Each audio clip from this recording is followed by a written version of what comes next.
things aren't going well for the Trump administration right now. A lot of back and forth is happening, and it's a little embarrassing. So, the Trump administration currently is working very hard to undo some of the damage that they have caused themselves, both for themselves and for the American people. And they're struggling now to rehire some federal workers that they have, maybe possibly on accident, maybe a little too hastily, let go from crucial government positions, specifically from the USDA, the US Department of Agriculture. In a sweeping worker purge, they have gotten rid of American workers who are responsible for curbing things like the spread of avian flu. And since they have gotten rid of so many of those workers, what is happening? Avian flu is spreading around the country. Let's see. The Trump administration and Elon are now asking those workers to return to the jobs from which they were so unceremoniously dismissed. These people were let go with completely disrespectfully of the work that they do, of the lives that they lead, and their work was undervalued, and they were made to be political pawns in this game that Elon Musk is playing with the American people at the behest of Donald Trump. Never forget that everything Elon is doing is with the approval of Donald Trump. So never separate the two of them from that. So about 25% of relevant staff were let go in the purge of the USDA, specifically inspectors and scientists from an office that helped to prevent the spread of avian flu. And without that adequate staff in place, it is spreading. This is reporting from the Daily Beast. It says now in more than a dozen states, the flu is spreading beyond birds to dairy cows. Egg prices have now doubled since the outbreak began, with a dozen costing over $12 in some places. That's $1 per egg. That's crazy. The USDA projects that prices will climb 40% this year. Last month, the prediction was 20%. Denny's and Waffle House have even added egg surcharges to their menus, and that's crazy. How much do you want to bet also that if and when egg prices do actually go down, that those surcharges are going to stay on the menu? Because why not? They're already getting away with charging for it. So, not to mention the Easter egg roll is coming up for the White House. So I wonder how that's going to go. As far as the optics are concerned, that'll be kind of interesting to see. The irony is that these workers were let go in the name of curbing excessive government spending. But now the administration has announced a $1 billion plan to fight the avian flu, which is what those let go workers were already doing, probably for a lot less money than $1 billion. So now the USDA is in a hole. Elon Musk and Doge and Donald Trump have dug that hole for them. And now they need the workers back, but the workers don't necessarily want to come back. So from an anonymous source from the USDA, they told Politico, I don't know if people are going to want to come back. Now there's this perception that federal jobs are not secure. And I think they permanently damage these services. Yeah, so it is very scary because people aren't able to get jobs anymore and build a career with a company, build their life with like any kind of plan for a stable income coming in or any kind of stability. So it is very stressful for people. And another worker said, rather than measure twice and cut once, it's more like everyone is on the chopping block and then, oh no, we cut the wrong people. Yeah, that's what's happening. No, who is in charge here? Nobody who knows. So the rehirings that are happening are not going very smoothly either.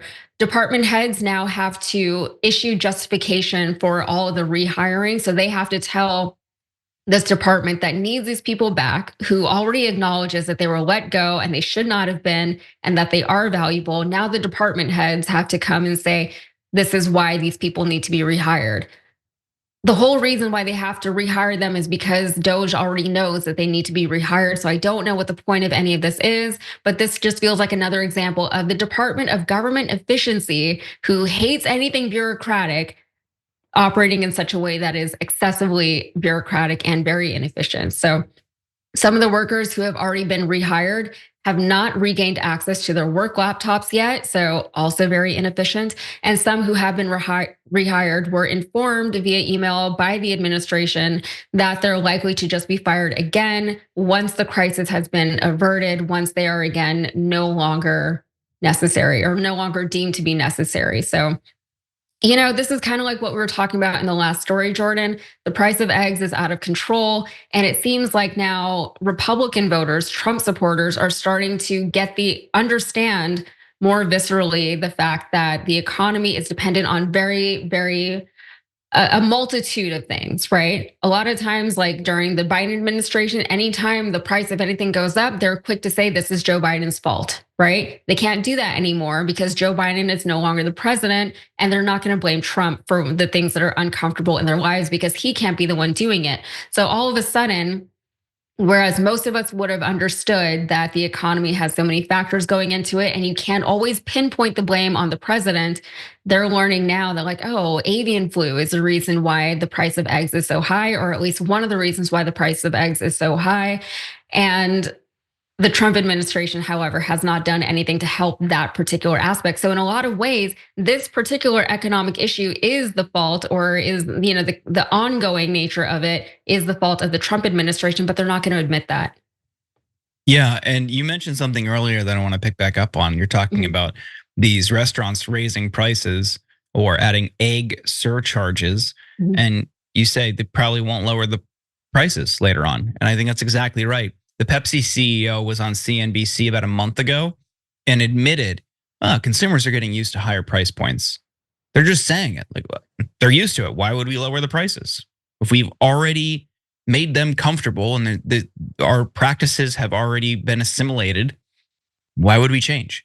So yeah, the prices are going to just remain high. Why would the Trump administration do anything to lower the costs? If they see that their costs, these company costs, are back to a lower point, but the prices are high, all that means is more profit for them. So they're going to keep them high. And you talk about these cuts and the firings and layoffs. Yes, and things like this, it's disastrous, but there's more. And they're also misrepresenting what they're doing. There's been reporting recently on what Doge has allegedly cut, and the numbers are at best murky, if not completely outright fabricated. So one cut of reportedly $8 billion at ICE was actually for 8 million, a sizable gap. There were three $655 million cuts at USAID that were actually just one single cut, erroneously reported 3 different times, and a $232 million cut at the Social Security Administration was actually just for $565,000. So it was off by 231 million. And Elon has said, oh, well, sometimes we're going to make mistakes, but we'll fix them right away. And the example he gave the other day was, well, we accidentally cut funding for Ebola prevention, but we restored it immediately. Don't worry. Except reporting at the Washington Post shows that funding hasn't been restored. So when you have a bunch of people from private industry and with zero government experience, especially when you're talking about young kids like 18, 19, 20-year-olds who are just going in and being overworked by Musk out of loyalty, you're going to see more incidents like this that are going to exacerbate current crises or create new ones. Yeah, and for all of Elon Musk and his posturing about how he wants to be transparent with the American people, the numbers, as he pointed out so succinctly, do not add up, right? They keep saying they've already cut $55 billion from the government. Where? It's not there. It's not even on the Doge website. If you go and you add up the numbers, it's nowhere near $55 billion. And they still have so much more that they want to do. And even after it was called out that they made some kind of errors in their reporting, that number hasn't changed. They still stick to their claim of $55 billion. The numbers don't add up. And so many people are still supporting this initiative and this guy and this department. And it's kind of baffling. And you have to assume that they just don't know what's actually going on, or they just want to believe that what is happening is eventually going to trickle down to them and make their overall satisfaction with life better. That is a big ask. That is a hefty ask, especially if you're expecting that kind of thing from your government. You're not going to be happy because of anything Elon Musk is doing right now. And we'll see what the ripple effects of all this are going to be. We're going to have so many people unemployed in this country, and there seems to be no plan to address the incoming crisis that we're about to see.